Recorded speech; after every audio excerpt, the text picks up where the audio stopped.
Salam berjumpa kembali Bapak Ibu Saudara-saudari yang terkasih dalam Tuhan. Pada kesempatan ini saya mengajak kita kembali lagi untuk bersama-sama mendengarkan sabda Tuhan. Sabda Tuhan yang kita dengarkan kita ambil dari Penginjil Yohanes bab 13 ayat 21 sampai 33, dilanjutkan 36 sampai 38. Yesus memperingatkan Yudas. Setelah Yesus berkata demikian, ia sangat terharu lalu bersaksi, "Aku berkata kepadamu, sesungguhnya seorang di antara kamu akan menyerahkan aku." Murid-murid itu memandang seorang kepada yang lain. Mereka ragu-ragu siapa yang dimaksudkannya. Seorang di antara murid Yesus, yaitu murid yang dikasihinya, bersandar dekat kepadanya di sebelah kanannya. Kepada murid itu Simon Petrus memberi isyarat dan berkata, "Tanyalah siapa yang dimaksudkannya." Murid yang duduk dekat Yesus itu berpaling dan berkata kepadanya, "Tuhan, siapakah itu?" Jawab Yesus, "Dialah itu yang kepadanya aku akan memberikan roti sesudah aku mencelupkannya." Sesudah berkata demikian, ia mengambil roti, mencelupkannya, dan memberikannya kepada Yudas anak Simon Iskariot. Dan sesudah Yudas menerima roti itu, ia kerasukan iblis. Maka Yesus berkata kepadanya, "Apa yang hendak kau perbuat, perbuatlah dengan segera." Tetapi tidak ada seorang pun di antara mereka yang duduk makan itu mengerti apa yang dimaksudkan itu kepada Yudas. Apa yang dimaksudkan Yesus mengatakan itu kepada Yudas?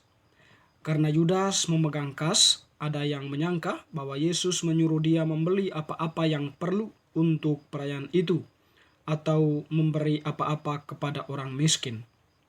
Yudas menerima roti itu lalu segera pergi. Pada waktu itu hari sudah malam.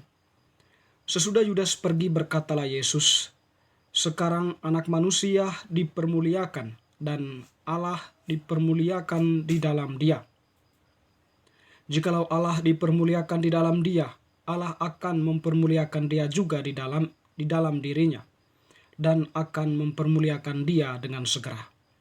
Hai anak-anakku, hanya seketika saja lagi aku ada bersama kamu.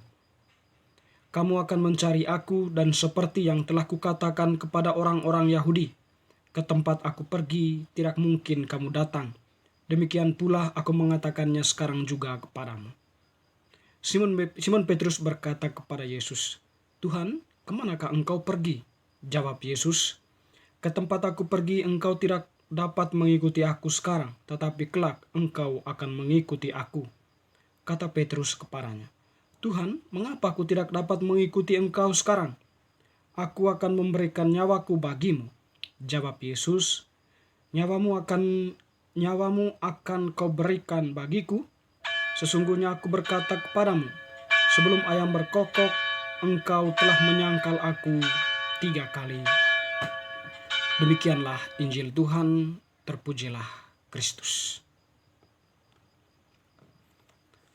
Teman-teman sekalian, Bapak Ibu Saudara-saudari yang terkasih, bacaan yang telah kita dengarkan tadi menampilkan sebuah kisah bagaimana Yudas Iskariot sudah mulai melakukan aksi bejatnya atau aksi di mana dia akan menjual Yesus.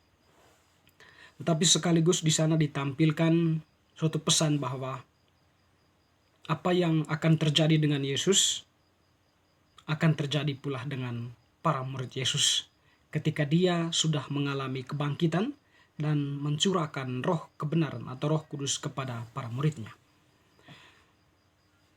Peristiwa ini diawali dalam sebuah makan bersama, bisa jadi seperti itu ya.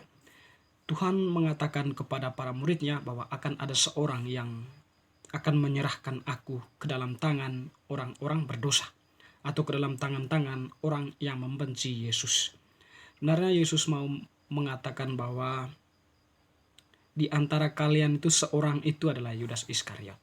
Tetapi dengan sebuah tindakan simbolik, Yesus mencelupkan roti lalu memberikan roti itu kepada Yudas, bahwa Di situ sebenarnya dia mengatakan bahwa dia inilah yang akan menjual aku atau akan menyerahkan aku.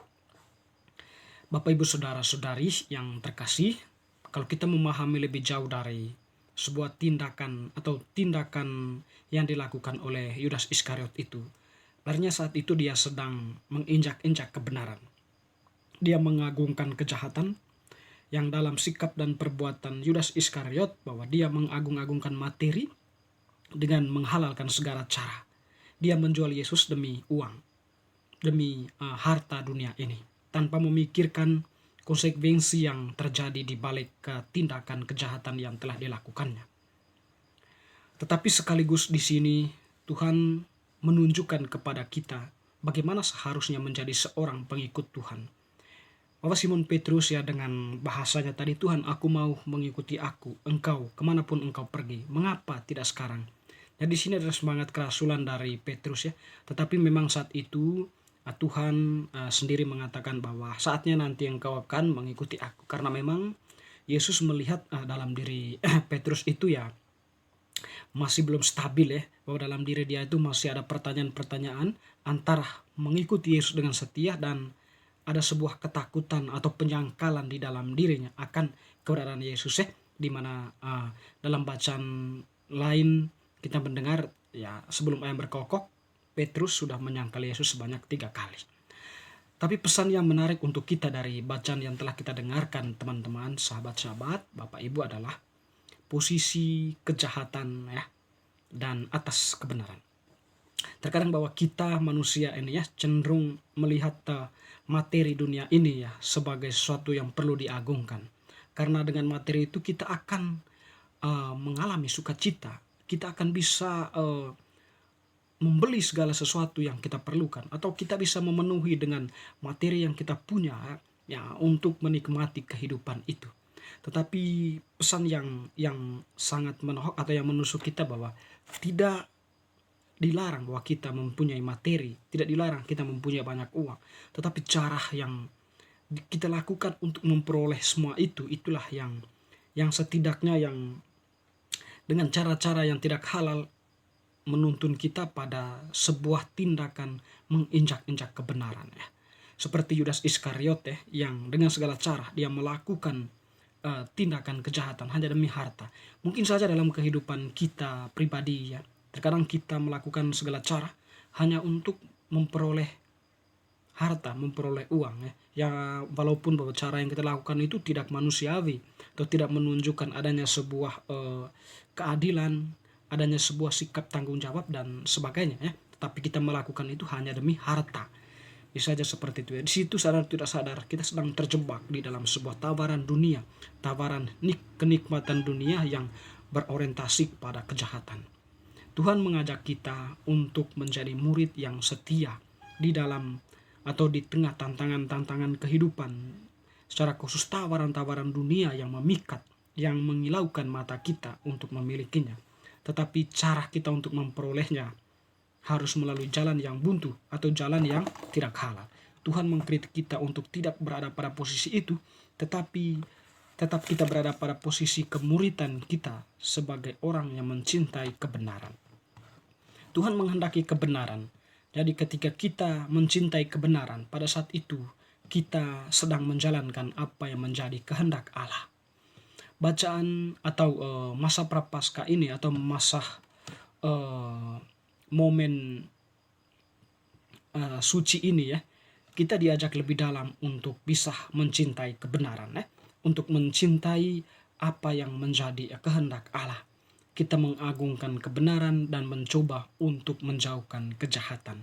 Kehadiran kita sebagai Yudas Iskariot tentu akan merugikan diri sendiri dan juga merugikan orang lain, dan tentu di sini bahwa kita melawan apa yang menjadi kehendak Allah.